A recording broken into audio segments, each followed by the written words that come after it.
اللہ کے نبی صلی اللہ علیہ وسلم منبر کے اوپر بیٹھے ہوئے ہیں، کہتے ہیں رومیوں کے خلاف جنگ لڑنی ہے، جہاد کرنا ہے، اس لشکر کی تیاری کے لیے کون ہے جو اپنا مال دے گا؟ اللہ تبارک و تعالیٰ اس کو جنتیں عطا فرمائیں گے۔ عثمان رضی اللہ تعالیٰ عنہ جو اہل بدر میں سے ہیں، جو اللہ کے نبی کے ان 10 اصحاب میں سے ہیں، جو عشرہ مبشرہ ہیں، جن کو اللہ کے نبی صلی اللہ علیہ وسلم نے ایک ہی وقت میں جنت کی بشارت دی ہوئی ہے، عثمان رضی اللہ تعالیٰ عنہ وہ ہیں حدیبیہ کے مقام پہ جن کے لیے اللہ کے نبی نے اپنے ہاتھ کو ان کا ہاتھ قرار دیا تھا، جن کے ہاتھ کے اوپر اللہ نے اپنا ہاتھ رکھ دیا تھا، لیکن پھر بھی جنت کے متمنیوں کو دیکھیں، اللہ کے نبی کھڑے ہوتے ہیں، کہتے ہیں کون ہے جو 100 اونٹ اللہ کے راستے میں اس لشکر کی تیاری کے لیے دے دے، میں اس کو جنت کی ضمانت دیتا ہوں۔ عثمان رضی اللہ تعالیٰ عنہ کھڑے ہوتے ہیں، اللہ کے نبی میں 100 اونٹ دیتا ہوں کہ عثمان تیرے لیے جنت ہے۔ پھر اللہ کے نبی کہتے ہیں کون ہے جو 100 اونٹ دے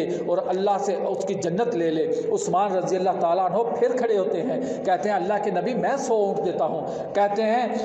عثمان تیرے لیے جنت ہے۔ نبی صلی اللہ علیہ وسلم نے 7 مرتبہ یہ اپنے کلمات کو دہرایا، ہر وقت اٹھنے والا وہ ایک ہی شخص، وہ ہر وقت جنت کا مقام لینے والا وہ ایک ہی شخص، داماد رسول ذو النورین عثمان رضی اللہ تعالیٰ عنہ 7 مرتبہ اللہ کے نبی نے جنت کی بشارتیں عطا کی۔ 900 اونٹ عثمان رضی اللہ تعالیٰ عنہ نے جیش اسرا کی تیاری کے لیے دیے۔ جب اتنی دفعہ جنت کی بشارتیں مل گئی تو عثمان رضی اللہ تعالیٰ عنہ نے اپنا عمل کیا دہرایا؟ 100 گھوڑے اللہ کے راستے میں دے دیے، 29.5 کلو چاندی اللہ کے نبی صلی اللہ علیہ وسلم کے پاس لا کے رکھ دی، اللہ کے نبی یہ میری طرف سے قبول کیجئے، اور پھر 1000 دینار جن کا وزن 5.5 کلو سونے کا بنتا ہے وہ اللہ کے نبی کی جھولی میں لا کے رکھ دیے۔ اللہ کے نبی صلی اللہ علیہ وسلم ان دیناروں کو اٹھاتے ہیں، الٹتے پلٹتے ہیں، جھولی کے اندر رکھے ہوئے ہیں، اور ساتھ میں کیا الفاظ کہتے ہیں؟